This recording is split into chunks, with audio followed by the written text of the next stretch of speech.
नमस्कार, India 24/7 live TV में आप सभी का स्वागत है।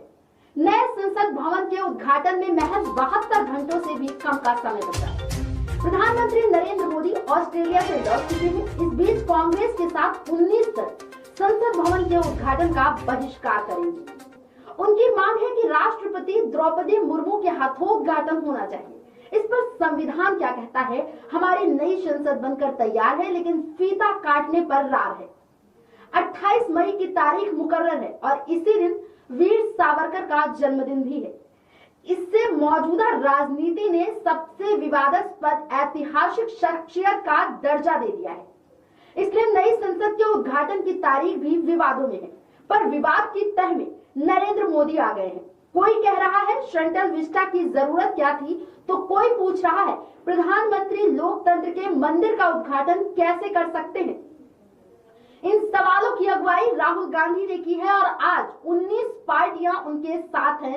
एक ही आवाज बुलंद है, बाइकॉट, बाइकॉट और बाइकॉट। नमस्कार, मैं प्रतीक्षा और आप देख रहे हैं इंडिया 24/7 लाइव टीवी। विपक्ष मांग कर रहा है कि राष्ट्रपति द्रौपदी मुर्मू से नई संसद का फीता कटवाया जाए, क्योंकि वो संविधान की संरक्षक है। इधर मंत्री हरदीप पुरी का कहना है कि इंदिरा गांधी ने संसद की एनेक्सी और राजीव गांधी ने लाइब्रेरी का उद्घाटन किया था, तो बवाल नहीं मचा। इस पर कांग्रेस का कहना है कि पुरी शाह ब्यूरोक्रेट है, जानकारी नहीं है। ऑफिस के उद्घाटन और संसद के उद्घाटन में फर्क होता है, उन्हें शायद पता नहीं। माहौल संभालने के लिए अमित शाह ने खुद मोर्चा संभाला और प्रेस कॉन्फ्रेंस के लिए बैठ गए। उन्होंने सेंगोल का दहला फेंक दिया। कैसे 14 अगस्त 1947 को आधी रात ये सेंगोल अंग्रेजों की सत्ता जाने का प्रतीक बना, जिसे नई संसद में रखा जाएगा।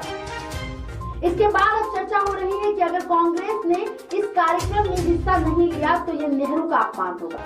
मोदी सरकार ने तो मंत्रियों की फौज उतार दी है। इन सब विवादों के बीच राष्ट्रपति द्रौपदी मुर्मू झारखंड हाईकोर्ट के नए भवन का उद्घाटन कर रही है।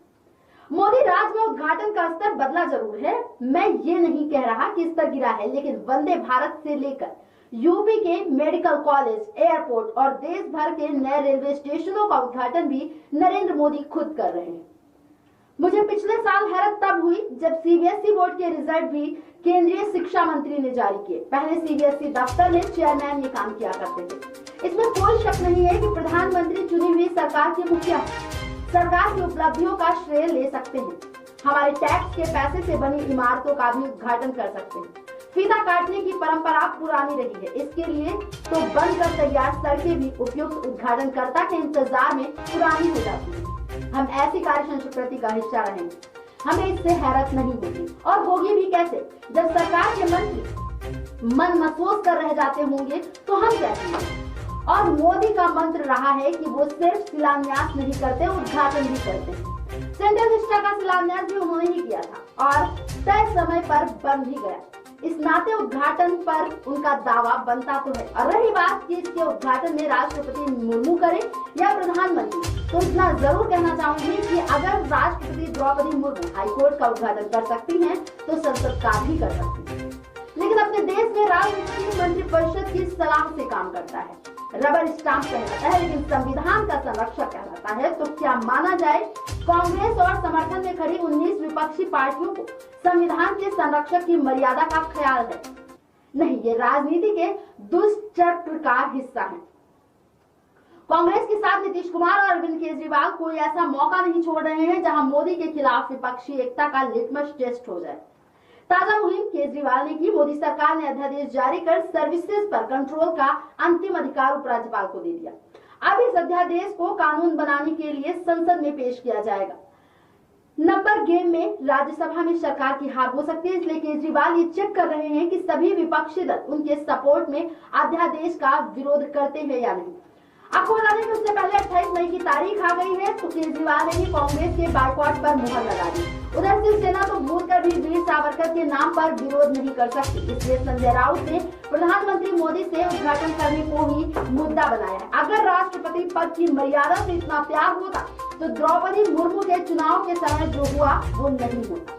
कांग्रेस के नेताओं ने द्रौपदी मुर्मू को चमचा तक कह दिया। एक नेता ने बुरी फिलॉसफी का नेतृत्व करने वाला बता दिया। दूसरी ओर बीजेपी ने राजनीतिक फायदा उठाने के लिए इसे आदिवासी समाज के लिए नीची सोच का नतीजा बताया। अब अगर भाजपा पहली आदिवासी महिला को राष्ट्रपति बनाकर गौरव हासिल कर रही थी, तो संसद भवन का उद्घाटन भी उन्हीं के कर कमलों से करा दे। इससे गौरव में 4 चांद लग जाए। संविधान इसकी मनाही भी नहीं करता, तो संविधान क्या कहता है ये तो लिख कर ले लीजिए कि संविधान में संसद का उद्घाटन कौन करेगा इसका जिक्र नहीं है। बनाने वालों ने ये नहीं सोचा होगा कि गुलामी की सारी निशानियां तोड़ मोदी नई संसद की दीवार खड़ी कर देंगे। फिर भी संविधान में कई प्रावधान हैं जिनसे पीएम और राष्ट्रपति की भूमिका का अंदाजा लगता है। आर्टिकल 79 के तहत देश के लिए एक संसद होगी जिसका हिस्सा राष्ट्रपति और दोनों सदन होंगे, यानी लोकसभा और राज्यसभा। ध्यान रहे कि इस अनुच्छेद में प्रधानमंत्री का उल्लेख नहीं है।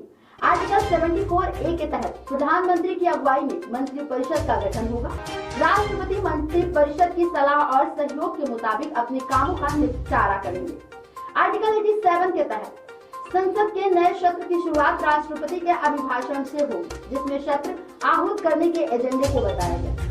विपक्ष का पहला तर्क है कि संसद की परिभाषा में कहीं भी प्रधानमंत्री का जिक्र नहीं है, इसलिए पीएम को उद्घाटन नहीं करना चाहिए।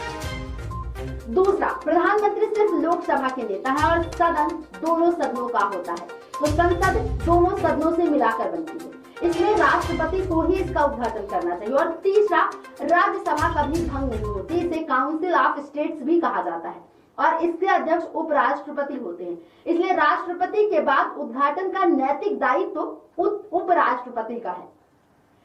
दरअसल नए संसद भवन के उद्घाटन समारोह को लेकर विपक्ष एक बार फिर से मोदी सरकार के खिलाफ एकजुट हो गया है। कम से कम 20 विपक्षी दलों ने उद्घाटन समारोह का बहिष्कार करने का फैसला किया। विपक्ष के दलों ने बुधवार को एक संयुक्त बयान में इस बहिष्कार की जानकारी दी। उन्होंने कहा कि जब संसद में लोकतंत्र की आत्मा को ही खींच लिया गया हो, तो ऐसे में हमें नई इमारत की कोई कीमत नजर नहीं आती। वहीं गृह मंत्री अमित शाह ने कहा कि विपक्ष नए संसद भवन के उद्घाटन समारोह में राजनीति से ना जुड़े। हमने सबको आमंत्रित किया है, हमारी इच्छा है कि सभी इस कार्यक्रम का हिस्सा बने।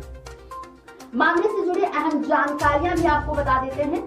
प्रधानमंत्री नरेंद्र मोदी 28 मई को नए संसद भवन का उद्घाटन करेंगे। विपक्ष इसको लेकर नाराज है। विपक्ष के नेताओं का कहना है कि संसद भवन का उद्घाटन राष्ट्रपति को करना चाहिए। राहुल गांधी और मल्लिकार्जुन खड़गे पहले ही कार्यक्रम का उद्घाटन राष्ट्रपति द्रौपदी मुर्मू से कराने की मांग कर चुके हैं। वहीं कांग्रेस, आम आदमी पार्टी, तृणमूल कांग्रेस, द्रविड़ मुनेत्र कड़गम, लेफ्ट, राष्ट्रीय जनता दल यूनाइटेड, राष्ट्रवादी कांग्रेस पार्टी, समाजवादी पार्टी, उद्धव ठाकरे की शिवसेना, यूबीपी और अन्य दलों ने कहा कि वे नए संसद भवन के उद्घाटन समारोह में हिस्सा नहीं लेंगे।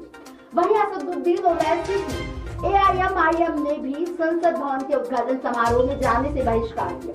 गृह मंत्री अमित शाह ने प्रेस कॉन्फ्रेंस कर बताया कि नई संसद भवन को 60,000 श्रम योगियों ने रिकॉर्ड समय में बनाया, इसलिए प्रधानमंत्री नरेंद्र मोदी इस मौके पर सभी श्रम योगियों को सम्मानित भी करेंगे। विपक्ष के बहिष्कार पर अमित शाह ने कहा कि इसे राजनीति से न जोड़े, राजनीति तो चलती रहती है, हमने सबको आमंत्रित किया है, हमारी इच्छा है कि आप सभी इस कार्यक्रम में हिस्सा लें। नए संसद भवन के उद्घाटन का बहिष्कार कर रहे कुछ दलों और नेताओं ने हिंदुत्व विचारक वीडी सावरकर की जयंती कार्यक्रम के आयोजन की भी आलोचना की। कांग्रेस ने कहा कि 28 मई को हिंदुत्व विचारक विनायक दामोदर सावरकर की जयंती है और इसी दिन संसद भवन का उद्घाटन करना राष्ट्र निर्माताओं का अपमान है। 21 मई को राहुल गांधी ने अपने सोशल मीडिया हैंडल पर लिखा था कि संसद के नए भवन का उद्घाटन राष्ट्रपति मुर्मू को ही करना चाहिए, प्रधानमंत्री को नहीं। इसके बाद कई और नेताओं ने नए संसद भवन का उद्घाटन पीएम मोदी द्वारा किए जाने पर आपत्ति जाहिर की। इसके बाद 22 मई को कांग्रेस अध्यक्ष मल्लिकार्जुन खड़गे ने नए संसद भवन के उद्घाटन समारोह में राष्ट्रपति द्रौपदी मुर्मू को न बुलाए जाने पर सवाल खड़ा किया। उन्होंने ट्वीट कर कहा था कि ऐसा लगता है कि मोदी सरकार सिर्फ चुनावी फायदा उठाने के लिए दलित और आदिवासी समुदाय से राष्ट्रपति बनाती है। खड़गे ने कहा कि 28 मई को होने वाले नए संसद भवन के उद्घाटन राष्ट्रपति द्रौपदी मुर्मू को नहीं बुलाया गया। वे देश की पहली नागरिक है। अगर वे संसद भवन का उद्घाटन करती हैं, तो ये लोकतांत्रिक मूल्यों और संवैधानिक मर्यादा के प्रति सरकार के कमिटमेंट को दिखाता है। इस बीच आम आदमी पार्टी के नेता और सांसद संजय सिंह ने कहा, आम आदमी पार्टी भी उद्घाटन समारोह का बहिष्कार करेगी क्योंकि पीएम ने राष्ट्रपति को आमंत्रित नहीं किया। सीपीआई नेता नेता डी राजा ने भी कहा कि उनकी पार्टी उद्घाटन समारोह में शामिल नहीं होगी। संजय राउत ने कहा, हमारी संसद ऐतिहासिक है, यह अभी 100 साल चल सकती है, इसे बनाने और आरएसएस और बीजेपी का कोई हाथ नहीं है। अब नई इमारत बनकर उसमें शिला लगाई जाएगी कि इसका उद्घाटन प्रधानमंत्री मोदी ने ही किया है, इसी के लिए इतना खर्चा हो रहा है। चलो ये भी ठीक है, भारत का वर्तमान संसद भवन 1927 में ब्रिटिश शासन के तहत बनाया गया था और यह बहुत छोटा हो गया है। अब दिसंबर 2020 में नए भवन की आधारशिला रखते हुए प्रधानमंत्री मोदी ने कहा था कि यह आत्मनिर्भर भारत का एक आंतरिक हिस्सा होगा। नए संसद भवन के निचले सदन यानी कि लोकसभा में 888 सदस्यों और ऊपरी सदन में 300 सदस्यों का समायोजित किया गया है। नया संसद भवन मोदी सरकार के सेंट्रल विस्टा प्रोजेक्ट का हिस्सा है। ऐसी तमाम बड़ी खबरों पर बनी रहेगी हमारी नजर। आप देखते रहिए इंडिया 24/7 लाइव टीवी।